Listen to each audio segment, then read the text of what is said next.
Olá, eu sou Clésio Castro, médico nutrólogo, fundador da Educação para a Saúde. Mais uma questão da prova de título da ABRAM 2023. Essa é uma questão que parece simples, não tem muita coisa descritiva, não é um caso clínico, mas ela acaba tendo muito conceito por trás dela.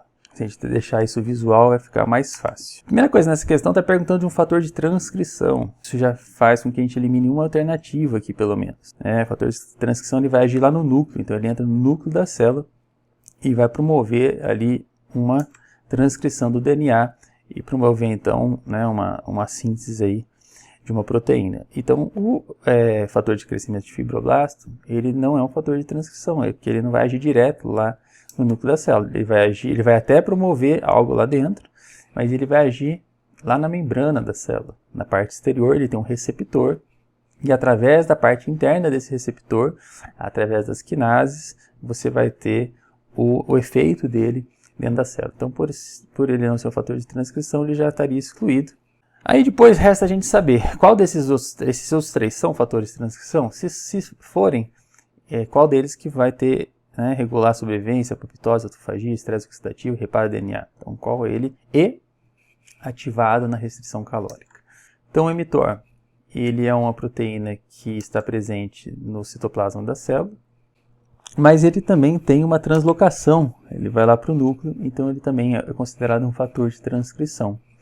Assim como o FOXO, ele também é um fator de transcrição, e o NF-kappa-beta também. Tá? Então esses outros três sobrados são fatores de transcrição. O mTOR, com a característica, ele tem muitas ações lá no citoplasma celular. O mTOR, antigo Mammalian Target of Ripamicina, o alvo da ripamicina, a rapamicina, que é uma substância descoberta lá na Ilha de Páscoa. Então, quando a gente usou essa substância em pesquisas, a gente descobriu que lá no ciclo celular, a gente acabava atingindo como alvo uma proteína que a gente deu o nome de mTOR. Hoje a gente chama de Mechanistic Target of Ripamicina, continua com mTOR nos mamíferos, A gente tem essa proteína em outras espécies também, mas aí não é o mTOR, são outras letras aqui. E hoje a gente chama de mecanístic, um alvo mecânico da rapamicina.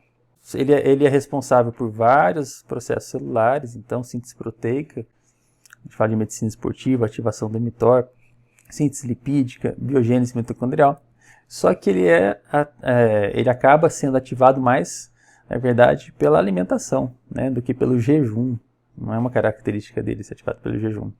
Inclusive um alvo dos aminoácidos de cadeia ramificada, a leucina, a gente estimula o mTOR, a glicose vai estimular também, ou seja, ele sairia das alternativas por não ser algo motivado pela restrição calórica.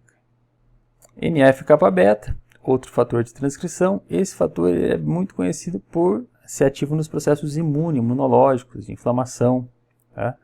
Então ele é um fator de transcrição que é translocado para o núcleo e lá ele envolve o DNA e tem a ação dele, tá? Mas ele está mais relacionado à ativação do sistema imunológico e à inflamação do que todas aquelas outras atividades ali que a gente viu na questão.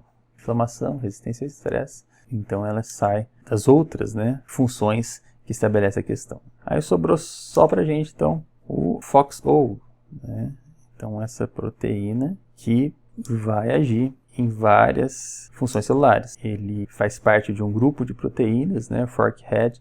Eles têm uma parte dessa proteína em comum, são 5 proteínas, e vai estar ligado a vários mecanismos celulares. Então aqui é um trabalho mostrando o que ele está ligado. E ele é ativado pelo jejum, isso é um detalhe aí da questão importante.